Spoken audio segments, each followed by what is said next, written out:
नबदुन सल्ली अला रसूलिल करीम।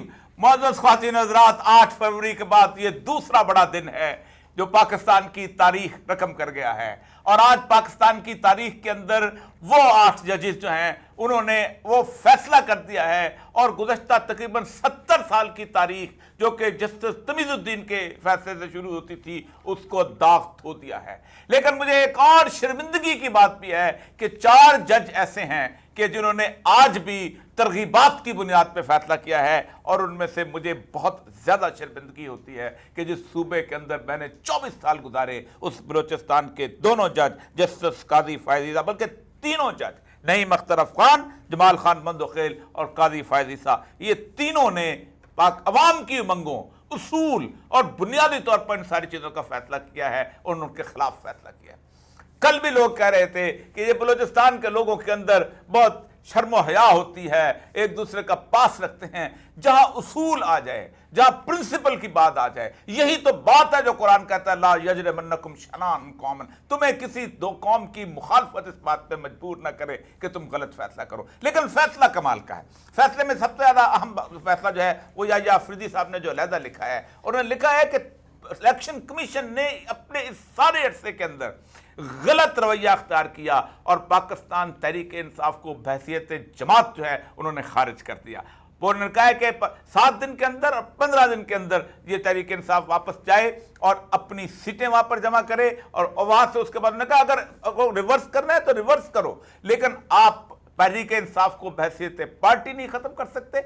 एक बल्ले का निशान अगर फ़ायज़ ईसा ने छीना है तो आपने उसको पॉलिटिकल पार्टी के हिस्से से निकाला कैसे? फिर उसके बाद यह भी कहा गया आपको कोई हक हासिल नहीं था कि एक शख्स एक एफिडेविट देता है कि मैं पाकिस्तान तहरीक इंसाफ के साथ हूं और आप उसको आज़ाद डिक्लेयर कर देते हैं। आपने ये आर्बिट्रेरी जाती तौर पर ये फैसला किया किस बुनियाद के ऊपर? ये मैं आपको बताऊं, ये 8 जज जो हैं ये तारीख का अहम तरीन सतून बनकर जिंदा रहेंगे। और अब मुनीब अख्तर साहब ने जो फैसला जिस तरह सुनाया है, इसको बिल्कुल आगाज में ये फैसला जो था, इस फैसले की एक एक चीज जो है ये बताती है कि पाकिस्तान के इस वक्त जज के अंदर ये 8 जज ऐसे हैं कि जिन 8 जजों को ना 3 साल की इस बात की तरगीब, ना लालच आगे ले जा सका कि हम तुम्हें एक्सटेंशन दे देंगे, हम तुम्हें आगे टेन्योर, ना उन्होंने इस बात की परवाह की कि इनके बाहर इस वक्त सिक्योरिटी के लिए नाम पर प्रिजन वैन्स, आज तो आपको पता है ये प्रिजन वैन जो है वो उस वक्त भी आ गई थी कि जब अदम एतमाद पेश हो रही थी।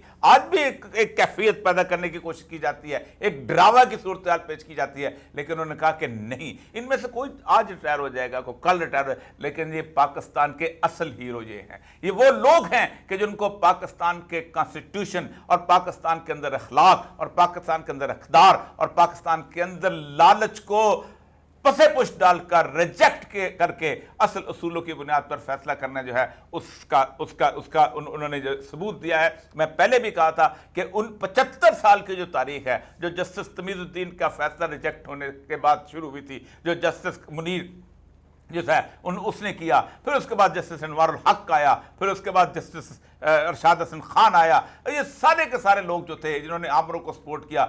मुझे दुख की बात यह है कि पाकिस्तान के एक और चीफ जस्टिस फ़ायज़ ईसा ने भी अपने ही पेशरों का साथ दिया और वो बाकी जज जो 8 जो थे जो कि चीफ जस्टिस नहीं थे उन्होंने, और ना उनमें से कुछ ऐसे थे जिनकी कोई ताल्लुक ही नहीं था, उनको सिर्फ 3 साल की एक्सटेंशन मिलनी थी, उसके बावजूद भी ये फैसला है, ये बहुत कमाल फैसला है। आज मेरे साथ मौजूद हैं नईम अशरफ भट्ट जो है एयरवाई के वो जिसे कहते हैं कि इन्वेस्टिगेशन के हेड हैं। बड़ी बड़ी खबरें इनसे निकलती नहीं हैं, मैं खुद आप इनको पेश करता हूं, इनके ट्वीट, मैं किसी और का ट्वीट जो है उसको रीट्वीट नहीं करता, इनका रीट्वीट करता हूं कि ये एक बहुत ज़बरदस्त किस्म के और एक तवील अरसे से लिखते चले आ रहे हैं। और आज जनाब आज ये फैसला कमाल नहीं हो गया, सारी तवक्कुआत पे पानी फिर गया जी। और ये सब ज़बरदस्त, और सबसे पहले तो आपका शुक्रिया तो है ही है।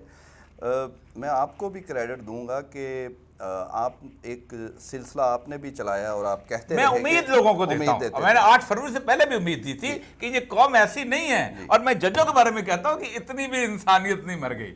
अच्छा, वो तो माशाल्लाह आपकी उम्मीद जो है वो यकीन में आज बदल गई।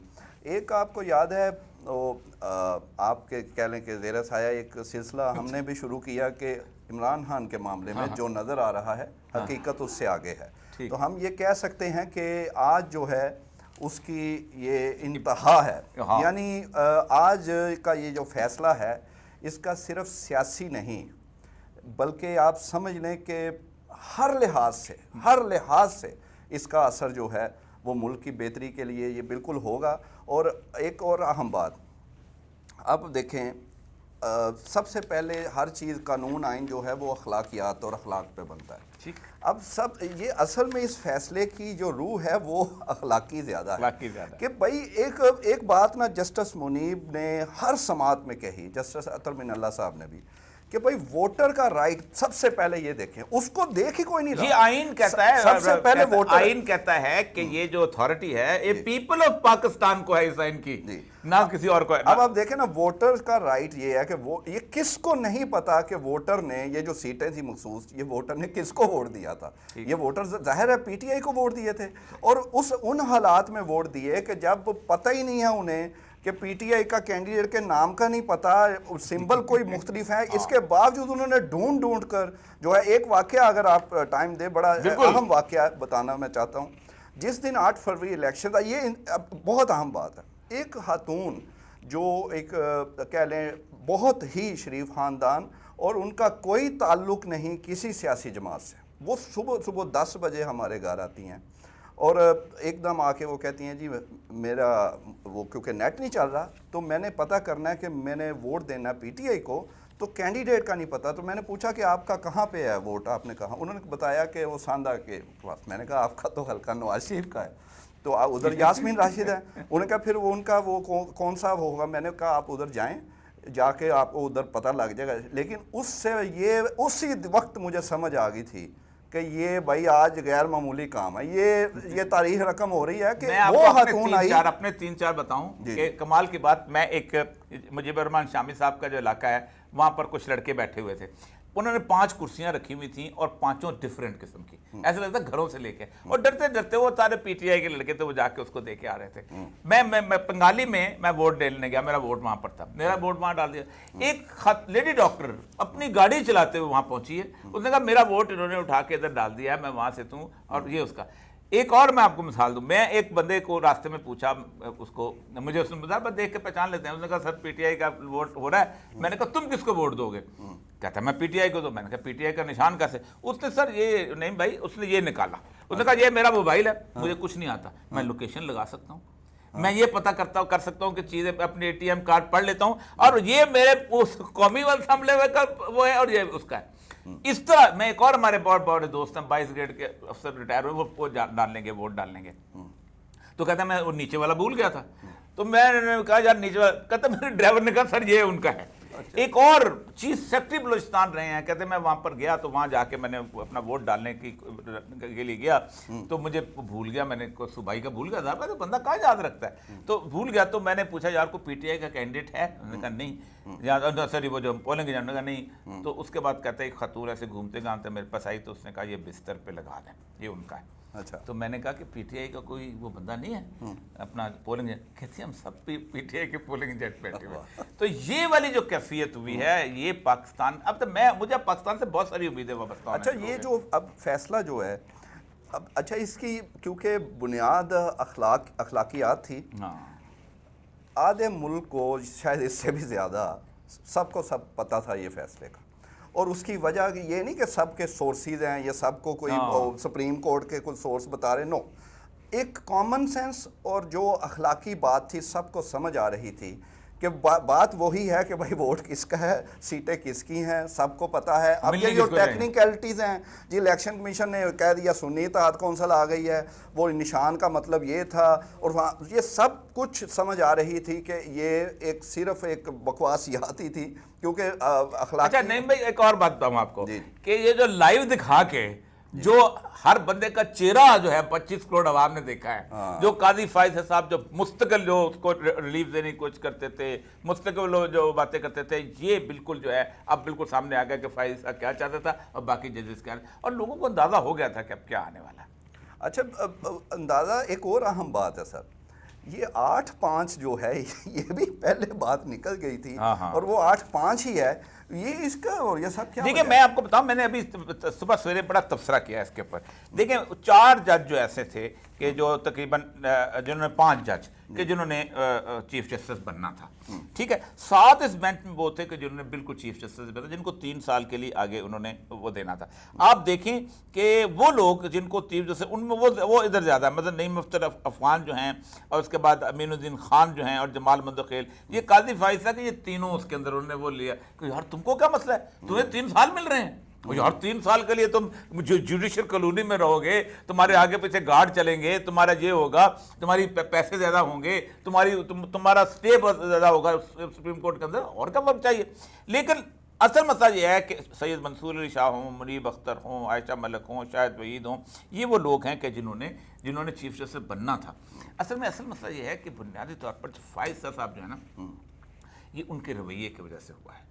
क्योंकि वो जज कहते हैं कि अगर 3 साल मिल गए तो जिस तरह 3 साल कादी उनको 1 साल मिला है कादी फायज ईसा को, तो उन्होंने पहले तो बात है कि पहले अपने सबसे उनको मजबूर किया एजाज उल हसन साहब, और मज़ार अकबर नकवी बेचारे उन्होंने इस्तीफ़ा दे दिया, फिर भी बुलाया उनको सुप्रीम जुडिशियल काउंसिल में बुलाया, और ख़ास तौर पर उनको एक छोटी सी टेलीफोन कॉल। अच्छा, और ये सब आगे इसमें आगे अगर जो बड़ी अहम बात है, आगे अगर चलें तो अब ये जो सीटें जो सब, अब तो कोई शक नहीं है कि ये पीटीआई को मिल रही हैं, और बल्कि अब तो पीटीआई वो सुन्नी इत्तेहाद ख़त्म, अब कौमी असम्बली, पंजाब असम्बली, हर जगह पर पीटीआई बजाते खुद होगी, सुन्नी इत्तेहाद कौंसिल। एक तो ये, दूसरा सर ये जो सियासी अब आगे जो काम चलना है, इसके बाद तो सर हमें तो ये लग रहा है कि यहाँ तो गवर्नमेंट बदलनी पड़ेगी, यानी वो मैंडेट वापस होगा, या इलेक्शन नजर आ रहे हैं ये। इसके बाद तो ये जिस तरह की अपोजिशन अब बन जानी है इसके बाद, जी 2-3 और लोग हुकूमत के पास अब मेरा ख्याल है कोई वो अखलाकी तो है पहले ही नहीं थी। पहली बात यह है कि 2 साल से जो ताकतें लगी हुई थी ना कि पीटीआई को शिकस्त दे सकें, वो सारी की सारी पाकिस्तान में पहली दफ़ा ऐसा हुआ है कि अदलिया, उसके बाद इस्टेब्लिशमेंट और तमाम सियासी जमातें मिल के एक पीटीआई के खिलाफ जमा दें। एक भी उसके साथ ऐसी जमात नहीं थी जिसके बारे में कहा जाए कि उसका साथ, एक बेचारे सुन्नी इत्तेहाद कौंसिल तो फैसलाबाद तक महदूद, वो तो खुद पीटीआई उसी के बाद पहले भी उसने जीता था, तो फार्म में तो उन सारों ने मिल कोई भी पीटीआई को, बल्कि पीपल ऑफ पाकिस्तान को शिकस्त। अब 2 इस वक्त होने हैं काम। एक तो यह है कि मेरा ख्याल है कि कल इसकी रिव्यू पिटीशन जो है दाखिल हो जाएगी, लेकिन रिव्यू पिटीशन दाखिल वो कैसे करेंगे, ये बड़ा कानून। हाँ, ये तो फुल कोर्ट है पहले। रिव्यू किसने देखा? हाँ, अच्छा, वो रिव्यू को फुल कोर्ट में एक कैच है ना जी कि 3 जज जो नए आए हैं उनको भी शामिल कर लें, वो फुल कोर्ट में आ जाएंगे। तो वो 3 जज भी जो है वो शहजाद अकबर साहब हैं जिनके खिलाफ वैसे, ठीक है, वो शायद तो वो भी करे तब भी इनकी अक्सरियत। अच्छा, ये भी हो सकता है रिव्यू में ये जो 8 और 8 के बजाय 12 हो जाए। अच्छा, 12 हो जाए। भुट्टो केस में पता क्या हुआ था? भुट्टो में ये हुआ था कि 4 और 3 का फैसला था, भुट्टो रिव्यू में चला गया, वो 7 के 7 उसके खिलाफ हो गए, तो 7 के 7 नहीं तो इधर ये कादी अकेला रह जाएगा। नहीं, ये 5 कहीं 10 ना हो जाए। नहीं, 5-10 नहीं होते। देखिए मैं आपको बताऊं, ये 4 जजों की तस्वीरें जो है ना, ये पूरी जिंदगी जैसे जस्टिस मुनीर की तस्वीर कोई नहीं दिखाता ना उसकी औलाद, ये फायज ईसा साहब की, ये जनाब उसके बाद अपना नईम अख्तर अफगान की, ये अमीनुद्दीन खान की, और ये इनकी तस्वीरें जो है ना, ये इनके ये पूरी ज़िंदगी के लिए इन्होंने अपने लिए एक जिसे कहते हैं कालक अपने लिए हासिल कर लिया। अच्छा, वो चलें, ये तो अब जाहिर है बड़ा फैसला है। दूसरी चीज़, हर जज की अपनी मर्जी है। सियासी जो एक काम और हो रहा है जो मेरी इत्तला ये है कि अब वो जस्टिस मंसूर अली शाह का 3 महीने पहले एक बार नोटिफिकेशन कर देंगे चीफ जस्टिस का।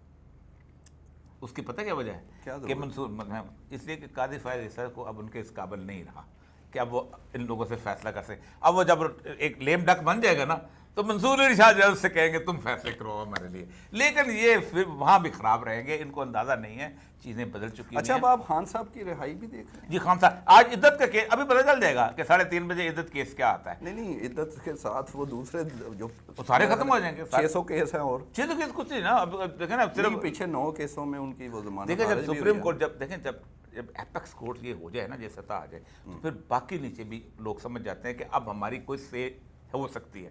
अब ये हो सकता है कि ये अब अगर काजी फायज ने बुलाया, क्योंकि काजी फायज ईसा के पास सिर्फ एडमिनिस्ट्रेटिव पावर है, और आज भी कल भी मुझे इत्तला ये थी कि उसने थ्रेट ये किया था कि हम फिर अपना फैसला वेबसाइट पे लगा देंगे। तो जिसकी वजह से वो काजी साहब जो हैं घबरा गए, क्योंकि वो जैसे हुआ था टेरियान केस के अंदर कि 2 जजों ने अपना फैसला जो है लगा दिया था। तो ये मसला है। तो असल मसला इस वक्त सूरत हाल ये है कि मेरा ख्याल ये है कि अब पाकिस्तान के वो हम समझते हैं कि इस खूनी इनकलाब में समझते हैं, उसकी बजाय रास्ता लोगों को उम्मीद जो है वो मिल रही है। अब तो कल से आसफ जरदारी साहब भी लगे हुए हैं कि ये एक गलत आ गया है, हमें दें, हम माशत ठीक, इस मुल्क के अंदर मीशत ठीक करने और सिस्टम के मतलब आप देखें, आपके अपने जर्नलिस्ट हैं 3-4 जो कोर्ट रिपोर्टर जैसे, वो क्या बातें कर रहे थे कि सिस्टम को बचाना है तो ये फैसला इस तरह का नहीं आना चाहिए। ओ भाई, सिस्टम गंद की बुनियाद पर बचेगा? हाँ, सिस्टम को क्या बचा? सिस्टम क्या चीज़ होती है? लोग होते हैं, लोगों की आरज़ुएं होती हैं, लोगों की उमंगें होती हैं। सिस्टम ये कहता है कि किसी की सीटें दूसरे को दे दें। वही ना, मैं आपको कहता है कि 45 है नहीं तो नहीं भाई, मैं आपको मैं सुबह जो है ना पढ़ा पेशावर हाई कोर्ट का, उसके अंदर एक ऐसा फैसला मैंने जिंदगी में नहीं लिखा।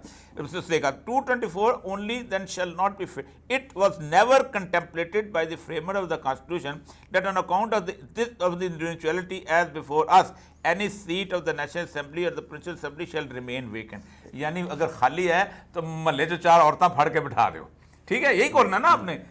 चार जो है वो ड्राइवर बिठा दो।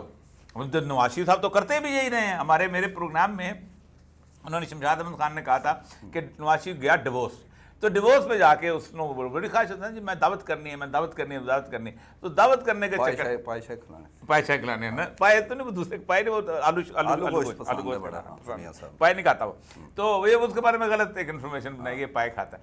तो उन्होंने कहा कि जी दावत करनी है, इन सारे लोगों को बुलाएं। वो सारे होते हैं बिजनेसमैन, बड़े बड़े लोग, कोई सीमेंस का हेड आया हुआ है, कोई फ्लां का हेड आया हुआ है, कोई बिल गेट्स टाइप ये लोग आए हुए हैं। उनका हम हमारी किधर मानते हैं, उनका तो शेड्यूल तय होते हैं। तो बड़ा तंग किया। तो कारदार साहब थे और एक और थे अपना कमाल साहब जो बाद में यूनाइटेड, तो उन्होंने कहा ऐसा करते हैं, हमने 70 गाड़ियाँ जो है ना हायर की हैं लेमोजीन, उनके तुर्क ड्राइवर हैं, उनको कहा 7 स्टार में होटल में तुम्हारा खाना है। उन तुर्कों ने सूट वूट पहना, ड्राइवरों ने, और जनाब ये फ्ला हेड है, ये फ्ला हेड है, फ्ला हेड है। अच्छा, अब जैसे अभी आपसे बात भी हुई कि आगे सियासी जो माहौल अब बनना है इसके बाद, जैसे या तो मैंडेट देना है या फिर नए इलेक्शन, ये ज़ाहिर है अब काम जो है पीटीआई की तरफ काफ़ी हो गया।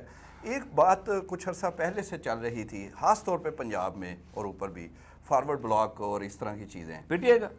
पीटीआई का भी कुछ कहते हैं, और हो सकता है फॉरवर्ड ब्लॉक दूसरी तरफ बन जाए। मुझे लगता ये है कि लोग इस्तीफा देने शुरू हो जाएंगे। उसकी वजह पता क्या है कि फॉर्म अब फैसला आना है उसके ऊपर, ये जो इन्होंने कानून बना। अच्छा, ये भी हो सकता है सर, फॉरवर्ड ब्लॉक जिस तरह आप ये फैसले से पहले वो छोड़े गए थे कुछ साफ़ी मेरे दोस्त के वो सिस्टम, तो ये वही आप फॉरवर्ड ब्लॉक का भी चला रहे होंगे पीटीआई, क्योंकि उनते फिर। लेकिन ये भी हकीकत है, जो लोग ये जिस तरह आए हैं ना, ये मेरा नहीं ख्याल इतने आसानी से टूटने वाले। मैं अब जिस वक्त पीटीआई के रजिस्टर्ड आ गए ना, जब वो डिक्लेयर हो गए पीटीआई, तो फिर फॉरवर्ड ब्लॉक बनता है तो वो डिफेक्शन क्लॉज लग जाएगी। हाँ, अब तो लग जाएगी। ये बड़ा कानूनी पॉइंट है। मौला खुश रखे, सुभान अल्लाह जी। तो ये डिफेक्शन क्लॉज लगेगी तो पीटीआई को छोड़ने वाला दलील ही हुआ है। ये तो बहुत बड़ा पॉइंट आपने, ब्रेकिंग है जी, ये ब्रेकिंग दे रहे हैं। और ये साहब कि अब तो पीटीआई खुद एक जमात के तौर पे उनकी हर सीट होगी, और अब तो डिफेक्शन क्लॉज है। और वैसे भी जिस तरह ये वाकई ये लोग जिस तरह हालात में आए हैं, ये मामूली लोग नहीं हैं। फिर भी अगर कोई टूटना चाहता है उसकी मर्जी है, लेकिन इम्कान नहीं है। लाल, बहुत बहुत शुक्रिया जी, बहुत बहुत आप लोगों ने हमें वक्त दिया। आज बहुत खुशी का दिन है, जुम्मे के अंदर अल्लाह तबारक व तआला के हुज़ूर सजदा रेज़ होकर शुक्र अदाने के नफ़र ज़रूर अदा कीजिएगा कि अल्लाह तबारक व तआला ने हमारी जुडिशरी के अंदर 8 ऐसे जजों को ये तौफीक अता फरमाई कि वो अवाम की उमंगों के मुताबिक और इंसाफ के मुताबिक फैसला कीजिए। और बल्कि 9 जज नहीं, 8 ही, लेकिन तकरीबन 11 के करीब। लेकिन बाकी 4 जजों के बारे में ज़रूर दुआ कीजिएगा कि अल्लाह उन्हें हिदायत नसीब फरमाए। इजाज़त दीजिए, अल्लाह ने के बाद।